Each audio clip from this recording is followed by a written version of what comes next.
sbagliato in qualche elemento, una fatica un po' eccessiva.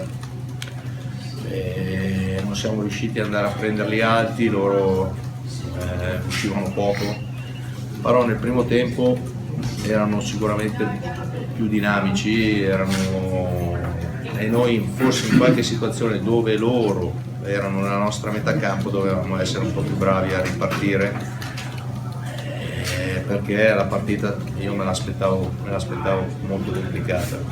Il secondo tempo, vuoi perché comunque il Teramo aveva tanti elementi che avevano fatto la partita mercoledì, vuoi perché si sono abbassati ancora di più, quindi gli spazi ce n'erano veramente pochi.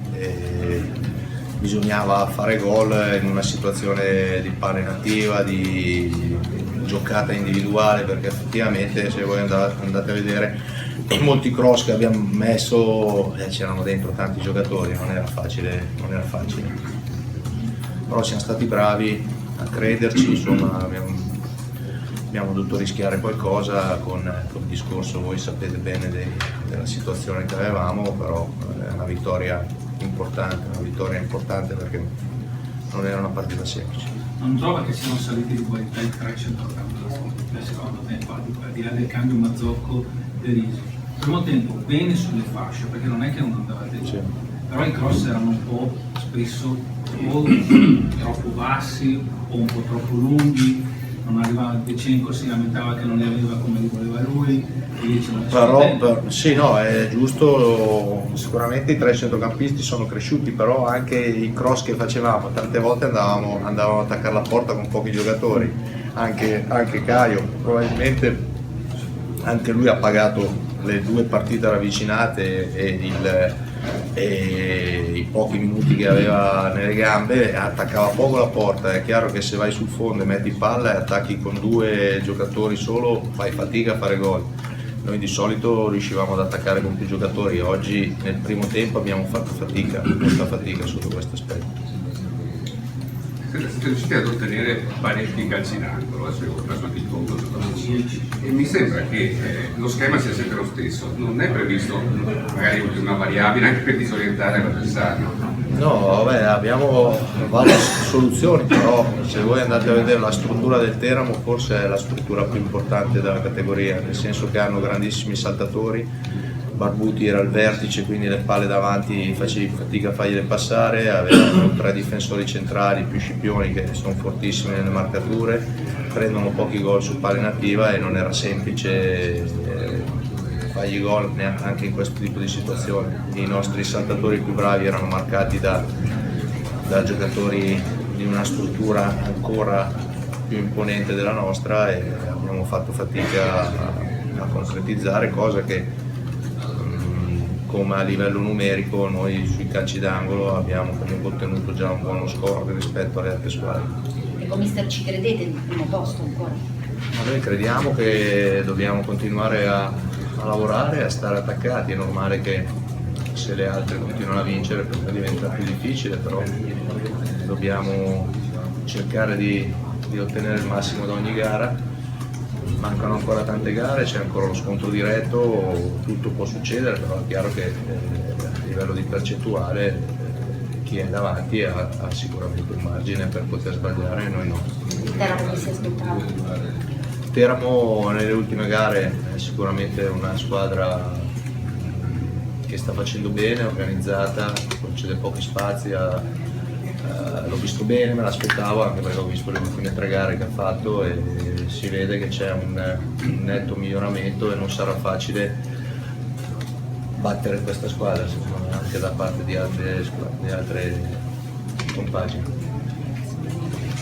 Permetto che non c'è nessun intento polemico, perché a un certo punto, a metà del secondo tempo circa, l'abbiamo vista molto ma molto irritata, cioè nei confronti forse di Madonna, perché non... No, io lo spiego perché a fine primo tempo avevamo previsto un cambio tattico se le cose si sarebbero messe in un determinato modo e quindi avevo preparato la squadra a poter disporsi in un modo diverso. Poi è il Teramo che ha cambiato sistema di gioco, si è messo 4-3-3 e io ho avvisato alcuni giocatori. Nicola era troppo lontano, quando io ho detto 4-3 lui aveva capito che dovevamo fare noi un tipo di situazione, allora ho dovuto alzare un po' di più la voce, ma per fargli capire che insomma, loro si erano messi in un sistema di gioco diverso e non dovevamo metterci noi, e quindi lui doveva stare un po' più stretto, non uscire alto, perché in 2 o 3 situazioni c'erano 3 contro 3 e non mi sembrava il caso per lui. Per questo che ho dovuto alzare il tono, perché sennò non mi sentiva. 6 vittorie nel girone di ritorno su 8 partite. Da oggi avete la miglior difesa del campionato, perché Venezia ha preso ancora. Ma c'è tutto questo, vincete magari 1-0, però insomma portate a casa sempre il dato. Basta, non basta neppure tutto questo, perché state correndo con una squadra di vertice assoluti. Diventa sempre più importante il discorso di restare incollati così fino ai 2 scontri diretti con Barbatense. Sai, è normale che bisogna dare anche merito all'avversario, nel senso noi stiamo cercando di mettercela tutta, di fare il massimo. È chiaro che se il Venezia vince sempre ha del merito, quindi è semplice per noi, però nel calcio le situazioni possono cambiare, nel senso che mancano ancora 11 partite, sono tante, c'è lo scontro diretto, dobbiamo cercare di ottenere il massimo, però non è facile perché anche oggi hanno fatto una vittoria più importante. Comunque il secondo posto non è un obiettivo da buttarci sotto. Ma sai, il secondo, terzo posto sì, ti dà vantaggio, magari non so se sia un vantaggio di non giocare la prima, è chiaro che è un vantaggio relativo, quello che è il massimo è arrivare primi, perché comunque non devi andare a fare uno spareggio con 27 squadre. Per quanto riguarda Alfaghem, alla fine oggi ha giocato tutta la partita, si vedeva che forse era un pochino condizionato, anche se ha giocato comunque bene, è stato molto generoso. Ma adesso dovrà convivere lui con questo infortunio, oppure nei vostri piani c'è quello di magari fermarlo per farlo tornare al top? No, fermarlo no. Alfaghem ha stretti i denti, voglio fare un plauso perché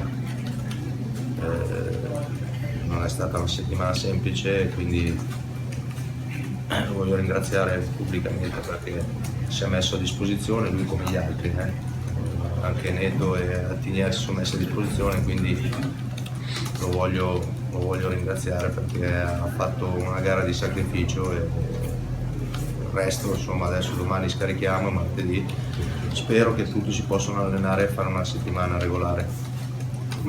Per cui insomma guarisce anche senza fermarsi. Se ha giocato oggi penso non credo che ci sia l'acqua santa. No, non era comunque al top.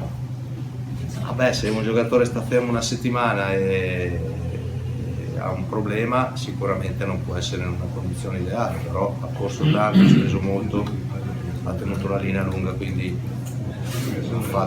stato bravo. A seconda di Luis, poi insomma ho aspettato, ho cercato di calcolare il rimbalzo giusto, che vi posso garantire che su alcune zone del campo non è facile.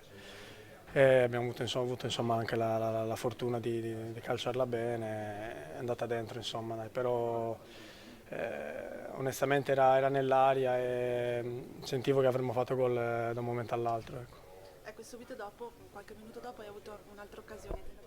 Sì, forse se fosse capitata al primo tempo magari l'avrei stoppata, lì sono arrivato con una rincorsa di 50 metri e diciamo che era un po' annebbiato, non ero neanche sicura di colpirla onestamente, però insomma avevo la possibilità anche di calciarla forse meglio, andata così insomma, non sono i miei gol purtroppo.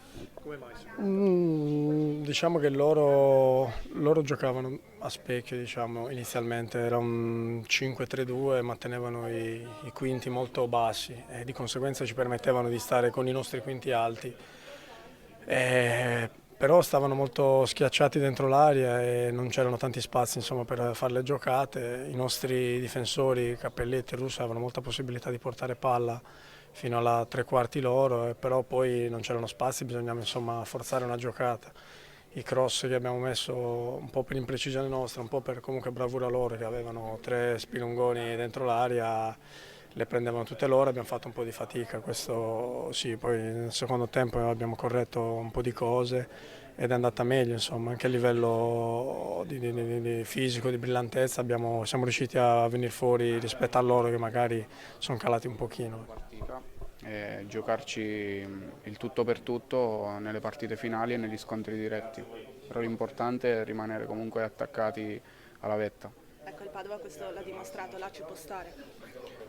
Sì, io credo che siamo una grande squadra e alcune partite ci sono andate un po' storte, però l'importante, ripeto, è continuare su questa strada, sulla strada di oggi, non mollando, e alla fine il gol è arrivato e abbiamo ottenuto i 3 punti. Grazie mille. Grazie a voi.